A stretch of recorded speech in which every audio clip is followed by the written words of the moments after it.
You know when you're trying to heal, but you're also basically running a full-time research lab on your own symptoms? Yeah, we need to talk about that. If you're new here, hey, I'm Steph and I specialize in helping people heal chronic anxiety, chronic symptoms, chronic weirdness, Why is my body being so dramatic? I have personally lived through every stage of it and I am in recovery now.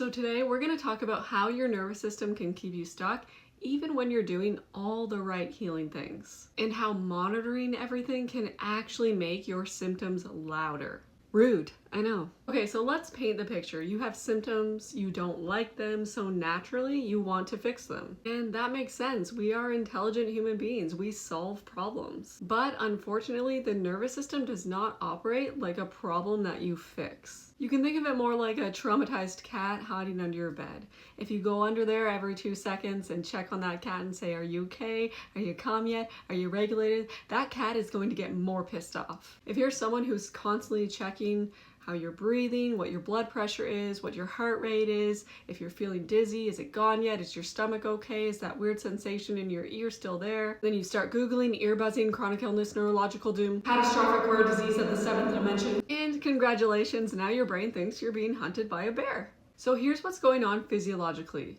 When you focus on a symptom, your brain amplifies it, because your nervous system prioritizes what it believes is important or dangerous. So your brain goes, we must monitor everything. We must be vigilant. We must be hypervigilant because that equals safety. Except hypervigilance is the thing that actually maintains the alarm state. So you could actually be doing somatic work, breath work, meditation, yoga, hypnosis, journaling, and still be stuck in a stress state if the underlying pattern is, I must constantly check my body to make sure I'm okay. If your attention is on symptoms 24/7 or even the majority of the time, the message that your brain receives is that this is dangerous. And then your body responds accordingly. So let me give you an example. There was a period in my life where I made healing my entire personality. Like if you took away my symptoms, I actually didn't know who the hell I was anymore. And every day I was like, okay, how much ear pressure do I have today on a scale of 1 to 10? Let's rate it. Let's check it. Let's monitor it. And I had charts, actual charts. And if you're watching this like, oh my God, I also have charts. It's okay. You're safe. We're recovering together. Here's what I didn't realize at the time. Every time that I was checking to see if a symptom was still there, I was telling my brain, this is dangerous. We need to focus on it and we need to keep track of it. And my brain was like, copy that, increasing alert levels to DEFCON 7, which then made symptoms worse, which made me track more, which made symptoms worse, which made me track more, which made symptoms worse, which made me track more, which made me track more. You see how dumb but real this loop is? So what changed? It wasn't a diet, it wasn't a protocol, it wasn't a new supplement.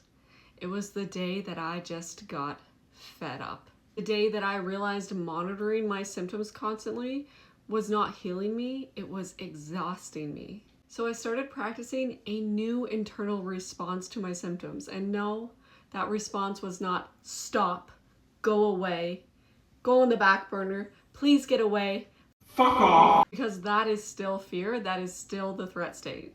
The response actually became, yeah, my body's doing this thing today and that's allowed.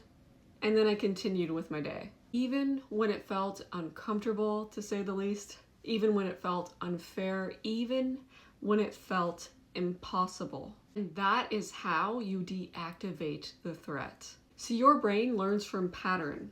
The goal isn't to not have symptoms, the goal is to respond to them differently. Your brain notices when you don't treat symptoms like emergencies, when you don't spiral at every new sensation, when you don't stop your life every time your symptoms show up, and when you keep living anyways. That is literally what signals to your nervous system that you are safe. And when the brain eventually starts to believe that over repetition, symptoms soften. They don't vanish instantly, but they quiet down. Kind of like a child who realizes throwing a tantrum isn't getting them the attention that they need. So here are your actual tools to break that symptom surveillance loop. Number 1 is name it casually, acknowledge it. My body is doing that thing again. No analysis, no diving in, no drama. Number 2 is to simply allow it to be there. Don't fight it, don't fear it, don't get frustrated by it. And by the way, if you feel fear or frustration or anything towards your symptoms, allow that too. Just allow whatever is there to be there. Accept it and allow it. Number 3 is to adjust your focus or redirect your attention. Not to avoid it, but to show your brain that this is not important. We don't need to focus on this. And then keep living, even with your symptoms. And I know that sounds like, okay, Steph, I'll just go climb Mount Everest with chronic fatigue, chronic pain, and a nervous system that's screaming like I'm on fire. But it doesn't have to be anything crazy. It can be small, like sipping tea, stepping outside for a minute, putting on some cozy socks, petting your dog, texting someone a funny meme. Micro actions matter too. So just remember, you do not need to control your body to heal. You need to teach your body that it's safe to exist. And that lesson happens through how you respond, not how hard you try. So yeah, let healing be boring. Let it be imperfect. And yes, you are doing enough. If you want help actually implementing this into your life, actually practicing it, not just understanding it, I have a guided hypnosis audio program that puts that in motion for you easily. It walks you through how to shift these patterns day by day, and I'll link it in the description. Or if you feel like you need to dive deeper, you have any specific questions, you can drop them in the comments below or send me a message and we can book a free consultation to chat about what might work best for you and your situation. And if you're in the symptom surveillance detective phase right now, I see you, I've been there. And you can heal from this too. Oh, and before I go, please make sure you hit subscribe because I make new videos every week on how to heal from the tough stuff in life like chronic anxiety and chronic illness. And make sure you give this video a thumbs up if you found it helpful, and I will see you guys next week.